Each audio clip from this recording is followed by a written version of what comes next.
और चतरा जिले में चुनाव खत्म होने के बाद नक्सलियों ने अपनी उपस्थिति दर्ज करवाई है। जी हां, भाकपा माओवादियों ने नक्सलियों के खिलाफ मोर्चा खोलने वाले पिता पुत्र की गोली मारकर हत्या कर दी है। घटना शनिवार की रात की बताई जा रही है। जिले के कुंदा थाना क्षेत्र के घोर नक्सल प्रभावित हिंदी आकला गांव की बताई जा रही है। दरअसल कुछ दिन पहले ही पिता पुत्र ने एक नक्सली को हथियार के साथ पकड़कर पुलिस के हवाले किया था। इसी घटना का बदला लेने के लिए नक्सलियों ने उनकी हत्या कर दी और इस घटना के बाद इलाके में दहशत का माहौल है। स्थानीय लोगों ने पुलिस को इस बात की जानकारी दी है। वहीं मौके पर पहुंची पुलिस ने शव को कब्जे में लेकर पोस्टमार्टम के लिए भेज दिया है और आगे की जांच कर रही है।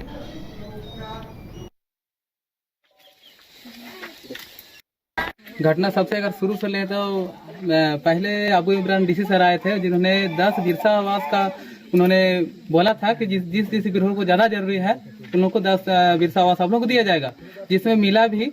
और मिलने के बाद उसका देख रेख हम लोग ही कर रहे थे, हम और मेरा पंकज दोनों भाई, और मिल करके हम ही लोग को देखने को बन रहा था। जिसमें एक कॉलोनी पर 10,000 नेफी लेने के लिए टीपीसी ने मांग किया कि आपको एक कॉलोनी पर 10,000 हमको नेफी देना होगा। नहीं देने पर उन्होंने पहली बार अटैक किया था, जिसमें 6 की संख्या में था और 4 जन मेरा घर में आए थे, 2 जन उधर बगल में थे। तो जिसमें हम लोगों ने 2 भाई घर में ही थे, मेरा पिताजी भी घर में था, तो 4 जन हम लोग डरे नहीं। और जिसमें एक टीपीसी जो उसका संगठन आदमी था, जिसका नाम है मंटू गंजू, उसको हम लोग पकड़ करके और पुलिस को सौंप दिया। तो उसके दरमियान कई बार फोन फान में भी हम लोग धमकी मिलते रहता था, लेकिन हम लोग उससे डरते उड़ते नहीं थे। हम लोग से जब तुम आएगा तब देख लेंगे। घटना सबसे अगर शुरू से ले तो पहले अबू इमरान डीसी सर आए थे, जिन्होंने 10 बिरसा आवास का उन्होंने बोला था कि जिस गिरोह को ज्यादा जरूरी है उन लोगों को 10 बिरसा आवास आप लोग को दिया जाएगा, जिसमें मिला भी। और मिलने के बाद उसका देख रेख हम लोग ही कर रहे थे, हम और मेरा पंकज दोनों भाई, और मिल करके हम ही लोग को देखने को बन रहा था। जिसमें एक कॉलोनी पर 10,000 नेफी लेने के लिए टीपीसी ने मांग किया कि आपको एक कॉलोनी पर 10,000 हमको नेफी देना होगा। नहीं देने पर उन्होंने पहली बार अटैक किया था, जिसमें 6 की संख्या में था और 4 जन मेरा घर में आए थे, 2 जन उधर बगल में थे। तो जिसमें हम लोगों ने 2 भाई घर में ही थे, मेरा पिताजी भी घर में था, तो 4 जन हम लोग डरे नहीं। और जिसमें एक टीपीसी जो उसका संगठन आदमी था, जिसका नाम है मंटू गंजू, उसको हम लोग पकड़ करके और पुलिस को सौंप दिया। तो उसके दरमियान कई बार फोन फान में भी हम लोग धमकी मिलते रहता था, लेकिन हम लोग उससे डरते उड़ते नहीं थे। हम लोग से जब तुम आएगा तब देख लेंगे। गिरिडीह के गावा वन विभाग की टीम ने अवैध माइका उत्खनन के खिलाफ छापेमारी अभियान चलाया और इस अभियान के तहत धरवे जंगल में आधा दर्जन से अधिक खदानों में छापेमारी की गई, जिसमें भारी मात्रा में जिलेटिन, डेटोनेटर, माइका और खनन में इस्तेमाल होने वाले कई उपकरणों को जब्त किया गया है। ग्रामीणों द्वारा सूचना प्राप्त हो रही थी कि धरवे सुरक्षित वन में अवैध रूप से माइका का उत्खनन किया जा रहा है।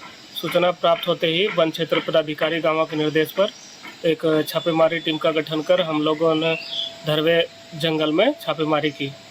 छापेमारी के क्रम में खनन स्थल से 45 पीस जिलेटिन, 1 पीस डेटोनेटर, लगभग 4 क्विंटल माइका एवं माइका खनन करने का उपकरण सहित बहुत से सामानों को हम लोगों ने जब्त किया है। मामले की छानबीन की जा रही है। दोषी व्यक्तियों के विरुद्ध कठोर कानूनी कार्रवाई की जाएगी।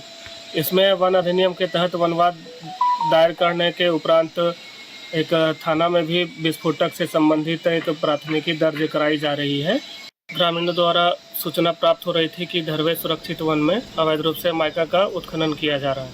सूचना प्राप्त होते ही वन क्षेत्र पदाधिकारी गांव के निर्देश पर एक छापेमारी टीम का गठन कर हम लोगों ने धरवे जंगल में छापेमारी की। छापेमारी के क्रम में और यहाँ रुकते एक छोटे से ब्रेक के लिए कुछ और खबरों के साथ जल्द लौटते हैं। निर्मित हनुमान मंदिर के प्राण प्रतिष्ठा कार्यक्रम में आयोजित कलश यात्रा की भीड़ पर मधुमक्खियों ने अचानक हमला कर दिया, जिसमें 1 दर्जन से अधिक लोग घायल हो गए और सभी को बोलबा अस्पताल में भर्ती कराया गया है। घटना किलेसरा में बजरंगबली प्राण प्रतिष्ठा मंदिर का समारोह था। उसमें कलश यात्रा के लिए हम लोग शंख नदी गए थे। आते समय रास्ता में अचानक मधुमक्खी दौड़ा करके सभी को भारी मात्रा से काट दिया। सभी लोगों को हॉस्पिटल काटने के बाद हॉस्पिटल लाया गया। और सभी का हॉस्पिटल में इलाज चल रहा है। घटना किलेसरा में बजरंग बली